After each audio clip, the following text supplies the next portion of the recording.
The new Indian എക്സ്പ്രസിന്റെ report പ്രകാരം കഴിഞ്ഞ 3 ആഴ്ചക്കുള്ളിൽ രാജ്യത്തുടനീളം 14 BLOമാരാണ് മരണപ്പെട്ടത്. അതായത് ഓരോ 2 ദിവസം കൂടുമ്പോഴും ഒരാൾ വീതം മരണപ്പെട്ടു. വെസ്റ്റ് ബംഗാളിൽ ഇക്കാലയളവിൽ 4 BLOമാരാണ് മരണപ്പെട്ടത്. ഇതിൽ 3 സ്ത്രീകളും ഒരു പുരുഷനും ഉൾപ്പെടുന്നു.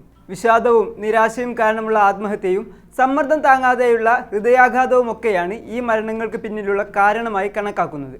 എന്നാൽ ഇതിനൊപ്പം തന്നെ വെസ്റ്റ് ബംഗാളിലെയും രാജ്യത്തെല്ലായിടത്തെയും BLOമാരുടെ മരണങ്ങൾക്ക് പിന്നിലെ വില്ലൻ SIR എന്ന പുതിയ പരിഷ്കാരം തന്നെയാണ്. വെസ്റ്റ് ബംഗാളിലെ മരണപ്പെട്ട BLOമാരുടെ കുടുംബങ്ങളുടെ പ്രതികരണത്തിൻ്റെ അടിസ്ഥാനത്തിൽ SIR എങ്ങനെയാണ് BLOമാരുടെ കൊലയാളികളാകുന്നതെന്ന് പരിശോധിക്കാം. സ്വാഗതം ഇൻഡെപ്തിലേക്ക്.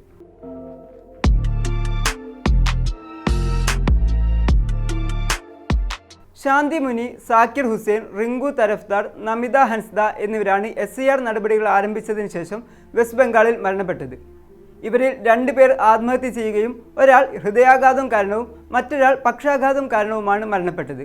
എന്നാൽ ഈ 4 പേരുടെയും മരണങ്ങൾക്ക് പിന്നിലുള്ള ഏക കാരണം തെരഞ്ഞെടുപ്പ് കമ്മീഷൻ ഇവർക്ക് മേൽ അടിച്ചേൽപ്പിച്ച അമിത ജോലിഭാരമാണെന്ന് 4 പേരുടെയും കുടുംബം ഒരുപോലെ പറയുന്നു. റിങ്കു തരഫ്ദാറാണ് SIR നടപടികൾ ആരംഭിച്ചതിനു ശേഷം വെസ്റ്റ് ബംഗാളിൽ ആത്മഹത്യ ചെയ്ത ഒരു BLO. ഒരു സ്കൂൾ അധ്യാപികയായിരുന്നു റിങ്കു.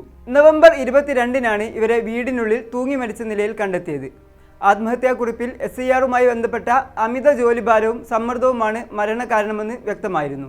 SIRുമായി ബന്ധപ്പെട്ട 95% ഓഫ്ലൈൻ ജോലികളും റിങ്കു പൂർത്തിയാക്കിയിരുന്നു. എന്നാൽ പൂരിപ്പിച്ച ഫോമുകൾ വെബ്സൈറ്റിൽ അപ്ലോഡ് ചെയ്യുന്നതിന് റിങ്കുവിന് ബുദ്ധിമുട്ട് നേരിട്ടു. ഓൺലൈൻ ജോലികളിൽ തനിക്ക് പരിചയക്കുറവുണ്ടെന്ന് റിങ്കു നേരത്തെ തന്നെ ഉന്നത ഉദ്യോഗസ്ഥരെ അറിയിച്ചിരുന്നതാണ്. എന്നാൽ അവരത് ചെവികൊണ്ടില്ല. ഫോമുകൾ അപ്ലോഡ് ചെയ്യുന്നതൊഴികെയുള്ള എല്ലാ ജോലികളും റിങ്കു പൂർത്തിയാക്കിയിരുന്നു. ഓൺലൈൻ ജോലികൾ അവരെ വലിയ സമ്മർദ്ദത്തിലാക്കിയിരുന്നു എന്ന് റിങ്കുവിൻ്റെ ഭർത്താവ് ആശിഷ് തരഫ്ദാറും പറയുന്നുണ്ട്. ഈ ജോലി അവരെ ഓരോ ദിവസവും ശ്വാസം മുട്ടിച്ചിരുന്നു എന്നും ആശിഷ് തരഫ്ദാർ പറയുന്നു.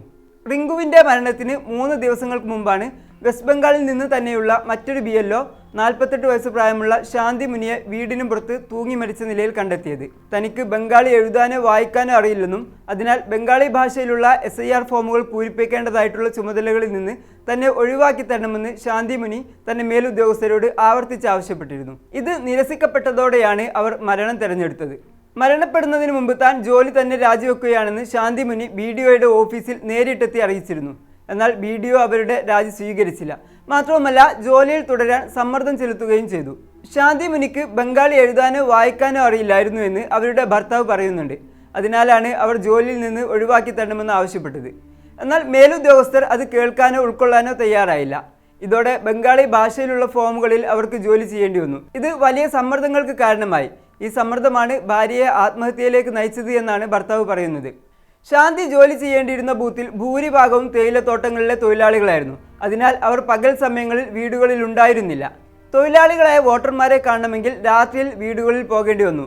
വനങ്ങളോട് ചേർന്നുള്ള തേയിലത്തോട്ടങ്ങളിലെ വീടുകളിലേക്ക് രാത്രിയിൽ പോകുക എന്നത് വളരെ ബുദ്ധിമുട്ടേറിയ കാര്യമായിരുന്നു. ഈ ജോലി തൻ്റെ അമ്മയെ തളർത്തിയിരുന്നു എന്ന് ശാന്തി മുനിയുടെ മകൻ ഡിസൂസ എക്ക പറയുന്നു. തെരഞ്ഞെടുപ്പ് കമ്മീഷനാണ് തൻ്റെ ഭാര്യയുടെ മരണത്തിന് പിന്നിലെന്ന് ചൂണ്ടിക്കാട്ടി കേന്ദ്ര തെരഞ്ഞെടുപ്പ് കമ്മീഷനെതിരെ നിയമ നടപടിക്കൊരുങ്ങുകയാണിപ്പോൾ ശാന്തി മുനിയുടെ കുടുംബം. ഈ 2 ആത്മഹത്യകൾക്ക് പുറമെ 2 മരണങ്ങളും SIR നൽകിയ അമിത സമ്മർദ്ദം കാരണം വെസ്റ്റ് ബംഗാളിൽ സംഭവിച്ചിട്ടുണ്ട്. 50 വയസ്സ് പ്രായമുള്ള നമിത ഹൻസ്ദ എന്ന BLO നവംബർ 9-നാണ് മസ്തിഷ്കാഘാതം കാരണം മരണപ്പെടുന്നത്. SIR ജോലിഭാരമാണ് മരണത്തിന് കാരണമെന്ന് അവരുടെ ഭർത്താവ് പറയുന്നു. ഓരോ ദിവസവും കൂടുന്തോറും കൂടുതൽ ഫോമുകൾ വിതരണം ചെയ്യാനും തിരികെ വാങ്ങാനും അവർക്ക് മുകളിൽ നിന്ന് സമ്മർദ്ദമുണ്ടായിരുന്നു. ഇക്കാരണത്താൽ രാത്രി ഏറെ വൈകിയും അവർക്ക് ഫീൽഡിലും വീട്ടിലിരുന്നും ഈ ജോലികൾ ചെയ്യേണ്ടി വന്നു. ഇത് വലിയ സമ്മർദ്ദത്തിന് കാരണമായിട്ടുണ്ട്. ഈ സമ്മർദ്ദങ്ങളാണ് തൻ്റെ ഭാര്യയുടെ മരണത്തിന് കാരണമെന്നാണ് നമിത ഹൻസ്ദയുടെ ഭർത്താവ് പറയുന്നത്. മുർഷിദാബാദ് ജില്ലയിലെ ഖാർഗാം എന്ന പ്രദേശത്തെ BLOയായ സാക്കിർ ഹുസൈനാണ് വെസ്റ്റ് ബംഗാളിൽ SIR സമ്മർദ്ദം കാരണം മരണപ്പെട്ടതായി റിപ്പോർട്ട് ചെയ്യപ്പെട്ടിട്ടുള്ളതിൽ അവസാന വ്യക്തി. 56 വയസ്സുള്ള സാക്കിർ ഹുസൈൻ ഒരു സ്കൂൾ അധ്യാപകനായിരുന്നു. SIR ജോലികൾ ആരംഭിച്ചതിനു ശേഷം അദ്ദേഹം വളരെ സമ്മർദ്ദത്തിലായിരുന്നു. വെബ്സൈറ്റിൽ ഫോമുകൾ അപ്ലോഡ് ചെയ്യുന്നതിന് മറ്റു BLOമാരെ പോലെ അദ്ദേഹവും ബുദ്ധിമുട്ടുകൾ നേരിട്ടിരുന്നു. ഇതിന്റെ ഭാഗമായി അദ്ദേഹത്തിന് പല ദിവസങ്ങളിലും പാതിരാത്രി വരെയും ജോലി ചെയ്യേണ്ടി വന്നിട്ടുണ്ട്. ഇതിനിടെയാണ് നവംബർ 28 ഉച്ചയോടെ ജോലിക്കിടയിൽ അദ്ദേഹം കുഴഞ്ഞു വീഴുകയും അന്ന് രാത്രി തന്നെ മരണപ്പെടുകയും ചെയ്യുന്നത്. SIR നടപടികൾ ആരംഭിച്ചതിനു ശേഷം വെസ്റ്റ് ബംഗാളിൽ റിപ്പോർട്ട് ചെയ്യപ്പെട്ടിട്ടുള്ള ഈ 4 മരണങ്ങൾ പരിശോധിച്ചാൽ തന്നെ എത്രത്തോളം സമ്മർദ്ദത്തിലൂടെയാണ് രാജ്യത്തെ BLOമാർ കടന്നു പോകുന്നത് എന്ന് വ്യക്തമാകും. വെസ്റ്റ് ബംഗാളിൻ്റെ മാത്രം കാര്യമെടുത്താൽ 800 മുതൽ 1200 വോട്ടർമാർ വരെയുള്ള 80,681 ബൂത്തുകളാണുള്ളത്. BLOമാർ രാവിലെ 7 മണിക്ക് ആരംഭിക്കുന്ന ജോലി അവസാനിപ്പിക്കുന്നത് പലപ്പോഴും രാത്രി 12 മണിയോടെയാണ്. വീട്ടിലെത്തിയതിനു ശേഷവും ഇതിൻ്റെ ഭാഗമായിട്ടുള്ള ഓൺലൈൻ ജോലികൾ ചെയ്യേണ്ടി വരുന്നു. ഓരോ വീട്ടിലും 3 തവണയെങ്കിലും BLOക്ക് പോകേണ്ടി വരുന്നുണ്ട്. ഫോമുകൾ വിതരണം ചെയ്യണം, അവ തിരികെ വാങ്ങണം. ഇതിനിടയിലുണ്ടാകുന്ന സംശയങ്ങൾക്ക് ചിലപ്പോഴെങ്കിലും നേരിട്ടെത്തി മറുപടി നൽകുകയും വേണം. ഇതിനു പുറമെ ഇവയുടെ ഡിജിറ്റലൈസേഷൻ നടപടികളും പൂർത്തിയാക്കേണ്ടതുണ്ട്. BLOമാരായി ജോലി ചെയ്യുന്ന പലരും അധ്യാപകരും മറ്റ് സർക്കാർ ജോലികളും ചെയ്യുന്നവരാണ്. BLOമാരെ മറ്റ് ജോലികളിൽ നിന്ന് തൽക്കാലത്തേക്ക് മാറ്റി നിർത്തണമെന്ന് ഉത്തരവുണ്ടെങ്കിലും പലപ്പോഴും അതൊന്നും പാലിക്കപ്പെടാറില്ല. അധ്യാപകരായ BLOമാർക്ക് SIR ജോലികൾക്കൊപ്പം തങ്ങളുടെ സ്കൂളുകളിലെ ജോലികളിലും ഇടപെടേണ്ടി വരുന്നത് അമിത സമ്മർദ്ദത്തിന് കാരണമാകുന്നു എന്നും വെസ്റ്റ് ബംഗാളിൽ നിന്നുള്ള റിപ്പോർട്ടുകൾ വ്യക്തമാക്കുന്നു.